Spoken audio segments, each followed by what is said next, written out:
जय हिंद दोस्तों, मैं हूं प्रभात। पीसीएस शिक्षा के मंच पे आप तमाम अभ्यर्थियों का हार्दिक अभिनंदन है। आज चर्चा के मुख्य बिंदु में है पॉलिटी का लेक्चर नंबर 28 और यहाँ हम लोग चर्चा करने वाले हैं article number 21A plus article number 21 जो हमने देखा था उसके PYQ से संबंधित सारे प्रश्नों पर चर्चा करने वाले हैं। फंडामेंटल राइट से संबंधित अभी तक हम लोगों ने सारे लेक्चर को अपलोड कर दिया है इससे पहले, और 27 लेक्चर अपलोडेड हैं। यदि आपने नहीं देखा है तो प्लेलिस्ट में जाकर उसको देख सकते हैं। वीडियो में आगे बढ़ने के पहले आप लोगों को एक बार फिर से याद करा दूं कि यदि आपने चैनल को सब्सक्राइब नहीं किया है तो कृपया कर चैनल को सब्सक्राइब कर लें ताकि आपको टाइमली नोटिफिकेशन भी मिलता रहे। आइए चलते हैं अपने सेशन की तरफ, जहां हम लोग चर्चा करने वाले हैं आर्टिकल नंबर 21A की। आर्टिकल 21A के पहले आर्टिकल नंबर 21 जब हम लोग डील कर रहे थे उससे संबंधित कुछ लेटेस्ट डेवलपमेंट भी आ चुके हैं। जिस समय मैं ये लेक्चर रिकॉर्ड कर रहा हूँ उस समय अर्थात मई महीने है ये और 2025 चल रहा है, तो इस समय कुछ सुप्रीम कोर्ट के गाइडलाइंस भी आए हुए हैं, तो उसे भी यहाँ पे इंक्लूड कर लेना जरूरी होगा। आर्टिकल नंबर 21 जो कि हमारे लिए प्राण एवं दैहिक स्वतंत्रता की बात करता है, उससे संबंधित एक और यहाँ पे तथ्य है कि मई 2014 में सर्वोच्च न्यायालय ने एक एनिमल वेलफेयर बोर्ड याचिका पर सुनवाई करते हुए अनुच्छेद 21 में प्रयुक्त जीवन शब्द को विस्तारित करते हुए जानवरों के जीवन को भी इसमें शामिल किया था। साथ ही साथ यह भी स्पष्ट किया है कि जानवरों को भी उत्पीड़न मुक्त जीवन जीने का अधिकार है और इसी के आधार पर जल्लीकुट्टी खेल तथा बैलगाड़ी दौड़ पर प्रतिबंध लगा दिया गया है। तो आपको पता है कि जल्लीकुट्टी जो खेल है एक तरीके से ये काफ़ी पुराने समय से तमिलनाडु के अंतर्गत, और कंपाला को भी आप देखेंगे जहाँ जानवरों को देखा जाता है महाराष्ट्र में, इन सारे के ऊपर क्या किया जाता है कि बैल के ऊपर आपने देखा होगा सांड जो होता है उनके ऊपर क्या किया जाता है कि उनके सिंग के ऊपर कुछ बांध दिया जाता है पोटली, और उसको लेके इन पे एक रेस किया जाता है, उनके लिए काफ़ी पीटा जाता है। तो ये एक बहुत ही पुरानी परंपरा रही है यहाँ पे तमिलनाडु में, और महाराष्ट्र में भी देखेंगे कंपाला को। तो ये याचिका जब गई थी तो सुप्रीम कोर्ट ने कहा था कि जीवन जीने की स्वतंत्रता न केवल मनुष्य को है बल्कि जानवरों को भी है, और इसी के आधार पे तमिलनाडु इस जलीकुट्टी और उन सारे और भी खेलों के ऊपर जहाँ पे जानवरों का इस्तेमाल किया जा रहा था उसके ऊपर प्रतिबंध सुप्रीम कोर्ट ने लगा दिया है। हालांकि अब ये प्रतिबंध ओपन कर दिया गया है और इसमें कुछ गाइडलाइंस के साथ इसको ओपन कर दिया गया है और वापस से इसे रिज्यूम किया गया है। दूसरी तरफ आप देखेंगे कि आज ही जिसमें मैं ये लेक्चर रिकॉर्ड कर रहा हूँ, अर्थात ये डेट है आपका 5 मई, तो इस समय एक और डेवलपमेंट आया है। सुप्रीम कोर्ट का एक गाइडलाइन आया है जो आर्टिकल नंबर 21 को ही विस्तारित करता है। यहाँ पे एक मामला चल रहा था जहाँ पे केवाईसी को लेकर दिव्यांगजन केवाईसी के लिए सक्षम नहीं हो पा रहे थे। मतलब सक्षम केवल जितने भी दिव्यांग लोग हैं, केवाईसी की जो स्थिति होती है उसमें आपको फेस आपको इंट्रीगेट करना होता है या फिंगर देना होता है। तो ऐसे दिव्यांग लोग जिनके पास फिंगर ही नहीं है या आई का संबंध ही है, तो ऐसे लोग जो हैं डिजिटल एसेस अपना नहीं बना पाते हैं। तो सुप्रीम कोर्ट ने यहाँ पे एक वर्डिक्ट दिया है कि जो राइट टू डिजिटल एसेस जो है, राइट टू डिजिटल एक्सेस आप इसको कहेंगे, तो राइट टू डिजिटल एक्सेस किसके लिए है? किसी के लिए, भारत मतलब देश में रहने वाले सभी नागरिकों के लिए। ये आपको आर्टिकल नंबर 21 के अंतर्गत आएगा, गरिमापूर्ण जीवन जीने के अंतर्गत आएगा। अर्थात दिव्यांग लोग जो डिजिटल एक्सेस नहीं कर पा रहे हैं उसके खिलाफ एक याचिका लगी हुई थी, वहाँ इसको विस्तारित करते हुए कहा, और ये राज्य की जिम्मेवारी होगी, यह राज्य की जिम्मेवारी होगी कि ऐसे प्रावधानों को लेकर आए जिसके आधार पे जितने भी दिव्यांगजन हैं या ऐसे लोग जो केवाईसी नहीं कर पाते हैं उन सारे के लिए भी आप ऐसी व्यवस्था करेंगे जहां वो आसानी से केवाईसी कर पाएँ। तो आर्टिकल नंबर 21 का दायरा बहुत ही बड़ा है और दिन प्रतिदिन ये बड़ा होते जा रहा है, क्योंकि जीवन से संबंधित है और जीवन का कोई एक फिक्स डिफिनीशन नहीं हो सकता है। समय पड़ने पर इसको लगातार सुप्रीम कोर्ट ज़रूरत के अनुसार से परिभाषित करती रहती है और इसका व्याख्या देती रहती है, और यही कारण है कि इसके साथ नए नए आयाम भी जुड़ते जाते हैं। तो ये रहा हमारा आर्टिकल नंबर 21। चलते हैं आर्टिकल नंबर 21A की तरफ। तो ये भी चूंकि जीवन से ही संबंधित है, तो इसमें आप देखेंगे इस आर्टिकल नंबर 21 को एक सेपरेट क्लॉज के रूप में लाया गया, जिसे हम लोग कहते हैं राइट टू एजुकेशन। बहुत ही प्रसिद्ध ही मामला है और काफ़ी एग्जामिनेशन में पूछा जाता है ये। तो शिक्षा को जीवन से जोड़कर देखा गया है इस आर्टिकल को। तो शिक्षा मनुष्य के लिए नितांत आवश्यक है, किंतु आरंभ में संविधान में शिक्षा को मूल अधिकार के अंतर्गत स्थान नहीं दिया गया था। तो आपको मालूम है अब शिक्षा को मूल अधिकार में इसलिए यहाँ पे जगह दिया गया। सबसे जरूरी बात यह है कि शिक्षा को यहाँ पे जगह नहीं दिया गया था, राइट टू एजुकेशन को, और उसके कारण ये हो रहा था कि कोई भी राज्य जो शिक्षा के ऊपर आप देखेंगे कि कोई विशेष कानून लेकर नहीं आ रही थी, चल रहा था जैसे काम चलता था, लेकिन उससे जब तक देश शिक्षित नहीं होगा तब तक देश विकसित नहीं होगा। ये सबसे इम्पोर्टेंट है और इसीलिए सरकार इस बात को लेकर आती है, प्रावधानों को लेकर आती है कि अब शिक्षा जो है हर किसी को मिलना चाहिए, और मिलना ही नहीं चाहिए बल्कि निःशुल्क शिक्षा का भी प्रावधान होना चाहिए। और इसी से संबंध में सरकार लेकर आती है आर्टिकल नंबर 21A और बाकायदा उसे मौलिक अधिकार में जगह भी दिया जाता है। तो क्या हुआ था इस समय ये मामला देखते हैं। सर्वोच्च न्यायालय ने मोहिनी जैन के मामले में शिक्षा के अधिकार को आर्टिकल नंबर 21 के अंतर्गत एक मूल अधिकार घोषित किया गया था। ये तो मोहिनी जैन मामला आप याद रख लेंगे, ये काफ़ी इंपॉर्टेंट मामला है। इस कमी को दूर करते हुए संसद ने 86 अमेंडमेंट 2002 याद रखेंगे कि मोहिनी जैन का ये मामला था, उसी मामला की सुनवाई करते हुए सुप्रीम कोर्ट के निर्देश पे आप देखेंगे कि संसद चूंकि कानून बनाने का अधिकार आप देखेंगे कि सर्वोच्च न्यायालय के पास नहीं है, वो कानून को रिव्यू कर सकता है और कानून बनाने का अधिकार किसके पास है, तो आप देखेंगे कि संसद के विधायिका के पास ही है। तो इसी पे अमल करते हुए सरकार ने 86 अमेंडमेंट 2002 को पारित किया था और अनुच्छेद 21 के अंतर्गत article number 21A sub clause को इसके साथ जोड़ दिया। याद रखेंगे ये कब का है law, right to education as 86 amendment 2002 का है, जिसके अंतर्गत आर्टिकल नंबर 21 को जोड़ा गया है। अनुच्छेद 21A के अनुसार राज्य 6 से 14 वर्ष के आयु के सभी बालकों के लिए निःशुल्क और अनिवार्य शिक्षा का उपबंध करेगा। इस बात को याद रखेंगे कि 6 वर्ष से 14 वर्ष के जो बच्चे होते हैं, समानतः आप देखेंगे कि पूरा ये 8 वर्षों का क्या है, एक समय अंतराल है और 8 वर्षों के अंतर्गत जनरली 6 वर्ष से लेकर और 14 वर्ष के बच्चे समानतः किस क्लास में होते हैं, आप मान के चलिए कि सेकंड या थर्ड स्टैंडर्ड में भी यदि बच्चे होंगे तो वहाँ से 14 वर्ष मतलब क्लास 10 तक के बच्चे इसके अंतर्गत आते हैं। तो आप इसको देखें कि 6 से 14 वर्ष की आयु के सभी बालकों के लिए सबसे जरूरी बात यह है कि निःशुल्क शिक्षा का प्रावधान किया गया है और अनिवार्य शिक्षा का उपबंध करेगा। तो न केवल शिक्षा देना है बल्कि ये सरकार भी प्रयास करेगी कि ये शिक्षा क्या हो, ये निःशुल्क शिक्षा हो। इस बात को भी आप ध्यान रखेंगे कि सरकार उन तमाम प्रावधानों को लेकर आएगी जिसके आधार पर 6 से 14 वर्ष के बच्चे, अच्छा इसमें किसी भी तरीके के कास्ट, क्रीड या बाइफर्केशन नहीं किया गया है, इस बात को भी याद रखेंगे। सभी को निःशुल्क शिक्षा मिलना है, अमीर से लेकर गरीब सबको मिलना ही मिलना है। तो ये निःशुल्क शिक्षा होगा और दूसरी बात यह है कि अनिवार्य शिक्षा होगा। जब ये अनिवार्य शिक्षा होगा तो निश्चित रूप से ये पेरेंट्स का भी ये काम होगा कि अपने बच्चे को पढ़ाएं।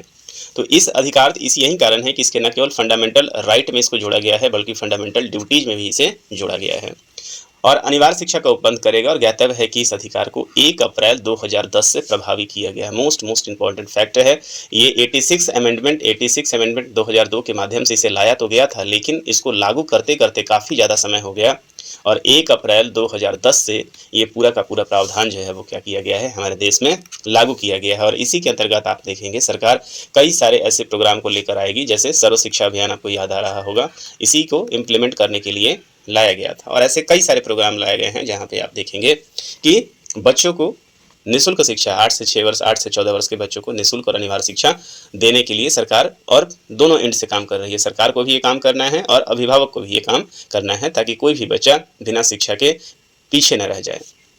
86 अमेंडमेंट अर्थात 86वां संविधान संशोधन के द्वारा अनुच्छेद 45 के स्थान पर नया अनुच्छेद प्रतिस्थापित कर राज्यों को यह निर्देश दिया गया कि वह 6 वर्ष से कम आयु के बच्चों की देखरेख तथा शिक्षा देने का प्रयास करेगा। साथ ही इस संशोधन के द्वारा आर्टिकल नंबर 51A के खंड ट के तहत 11वां मूल कर्तव्य भी जोड़ा गया। मोस्ट इंपॉर्टेंट आप देखेंगे कि इसको त्रिस्तरीय जोड़ा गया है। आप देखेंगे कहाँ कहाँ पे इसकी चर्चा की गई है। तो सबसे पहले मौलिक अधिकार में आर्टिकल नंबर 21A के अंतर्गत इसकी चर्चा की गई है। दूसरी बात, ये मौलिक अधिकार है मतलब इंडिविजुअल का अधिकार है और इंडिविजुअल का अधिकार है इसका मतलब ये है कि यहाँ पे पेरेंट्स जो हैं वो अपनी ड्यूटी निभाएंगे और इसी चीज़ के लिए इसको लेकर आया गया डीपीएसपी में। डीपीएसपी में आप ये देखेंगे आर्टिकल नंबर 45, ये किसका है, ये किसका कर्तव्य है, तो ये कर्तव्य है राज्य का कि राज्य ऐसे सुविधाओं को प्रदान करेगा जिसके आधार पर 6 से 14 वर्ष के बच्चों को निःशुल्क और अनिवार्य शिक्षा मिले। मतलब जो पेरेंट्स सक्षम हैं वो तो कर ही लेंगे, जो नहीं भी सक्षम हैं उनको सरकार ये सुविधा प्रदान करेगी। तीसरे जगह पे जोड़ा गया कहाँ पे, फंडामेंटल ड्यूटीज में जोड़ा गया है और फंडामेंटल ड्यूटीज में कहा गया है कि ये सभी अभिभावकों का ये कर्तव्य होगा और इसको कहाँ जोड़ा गया है, आर्टिकल नंबर 51A के अंतर्गत जोड़ा गया है, जहाँ पे चूंकि पहले 10 ही मौलिक कर्तव्य हुआ करते थे और 11वां मौलिक कर्तव्य 51A ट के रूप में इसको जोड़ा गया है। तो सर्व शिक्षा से संबंधित आप इन 3 आर्टिकल को बिल्कुल ही याद कर ले, हर परीक्षा का ये हिस्सा बनता है और किस तरीके से इसको जोड़ा गया था। तो इसके अंतर्गत 11वां मूल कर्तव्य भी जोड़ा गया है और इसके अनुसार प्रत्येक माता पिता या अभिभावक का यह मूल कर्तव्य है कि वह अपने बालक या प्रतिपाल्य के लिए, केवल बालक ही नहीं, यदि आपने किसी को गोद लिया हुआ है, आप किसी के लिए गार्जियन हैं, तो उसे भी आप 6 से 14 वर्ष की आयु के बीच शिक्षा का अवसर प्रदान करेगा। इस बात को आप याद रखेंगे ताकि देश में शिक्षा का स्तर जितना ज़्यादा होगा उतना ही ज़्यादा हमारा लोकतंत्र क्या होगा, वो सफल होगा। इस बात को आप याद रखेंगे, उतना ही ज़्यादा देश क्या होगा, विकसित होगा। तो ये है आर्टिकल नंबर 21A, जहाँ से 3-4 फैक्ट आप निश्चित रूप से याद कर दें। ये कब का है, तो 86 अमेंडमेंट 2002 का है। लागू कब से किया गया, तो 1 अप्रैल विथ इफेक्ट फ्रॉम 1 अप्रैल 2010 से इसको लागू किया गया है। आर्टिकल में कहाँ कहाँ 3 स्तर पे अमेंडमेंट इसको लाया गया है, जहाँ पे आर्टिकल 21A वो फंडामेंटल राइट्स के अंतर्गत लाया गया है। उसके बाद आर्टिकल नंबर 45 पहले से ही DPSP में वर्तमान था, और साथ ही साथ आर्टिकल नंबर 51A के साथ इसके ट सब क्लॉज को लाया गया है, कहाँ पे फंडामेंटल ड्यूटीज के अंतर्गत लाया गया है। इस बात को आप याद रखेंगे। तो स्वतंत्रता से संबंधित इन सारे चीज़ों आर्टिकल्स को हमने पढ़ा, आर्टिकल नंबर 21 की विस्तृत दायरा को पढ़ा है।